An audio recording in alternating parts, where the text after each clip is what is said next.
Vivek Ramaswamy in this one was brutal. I mean, he just exposes the entire system.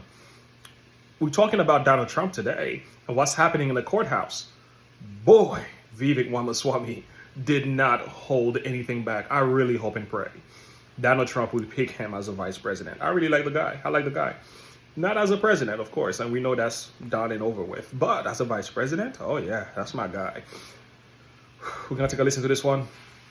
Share your thought with me at the end. Listen, man, he's going to expose the entire system. Where is the crime?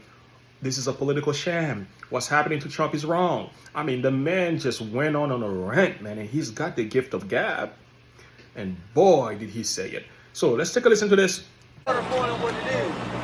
Thank you. I want to thank my colleagues, Governor Burgum, Congressman Mills, and Congressman Donalds for laying out the political backdrop here. This is a politicized persecution that is nakedly apparent. What I want to do is dive a little bit deeper into what we actually learned today in that courtroom. What do we see in there? First of all, I learned a lot from being in there in person. It is one of the most depressing places I have been in my life, but it is fitting because the only thing more depressing than the environment of that courtroom is what's actually happening in there. It's straight out of a Kafka novel. The prosecution's main strategy appears to be to bore the jurors into submission. And if you look in that direction, sadly, it may appear to actually be working.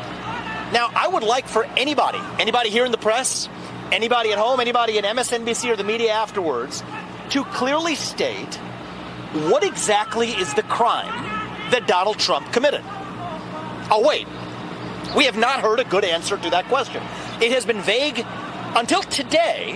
You heard Michael Cohen's testimony, after which I would say it is less clear than ever what that crime actually was. They'll say falsifying business records. Well, let's look at who did we learn falsified business records today? Yet, what, hour, 2 hours, felt like it could have been 7 hours, of Michael Cohen talking about how he falsified business records.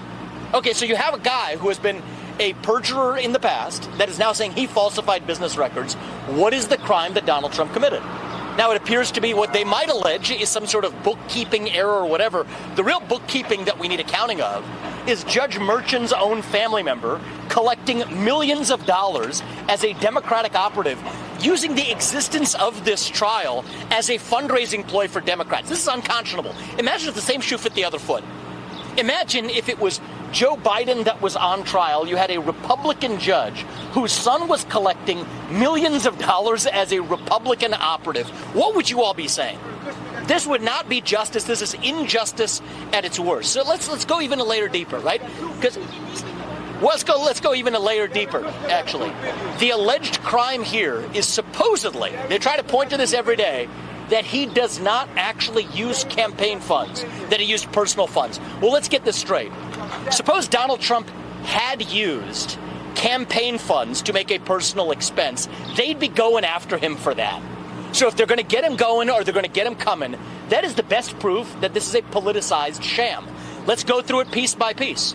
If you tell somebody to go buy you a suit and you want to look good on television because that'll affect the voters, the way voters vote for you, you know what? They prosecute politicians if they use campaign funds to buy a suit. If they say, go get a haircut, if you use campaign funds to get a haircut because you want to look good to the voters, they will actually prosecute you for using campaign funds for a personal expense. Yet the entire legal theory of this case, the whole case that Alvin Bragg has brought, depends on one premise for them to charge this as a felony, is that Donald Trump somehow should have used campaign funds to make an allegedly personal payment. Yet if he had done that, their case against him would be even stronger. This is garbage. That is the best proof that you have that if they're going to get him going or get him coming, it's damned if you do, damned if you don't. This is a sham. This is not the United States of America. This is some third-rate banana republic. If this were happening in another country, we would be laughing at them as a sham democracy. I am ashamed as an American citizen to sit here in a courtroom watching the former leader of the free world, and let's be honest, likely next leader of the free world, sitting with the indignity in this dingy third-rate courtroom with fourth-rate prosecutors and a fifth-rate lawyer on the stand as a witness, who actually is violating attorney-client privilege left and right. Nobody's even talking about that. So this is a shame on the spirit in our country's history, but we will get through it and be stronger because you know who ultimately actually cast the vote on this case? It's not just the jurors in that jury box. It's every one of you at home. It's every American who votes this November to say no to the weaponization of justice. And if you're at home, you may say, you know what, I don't agree with everything Donald Trump's ever said. You know what, I may not agree with some of his policies even though they were great policies for 4 years.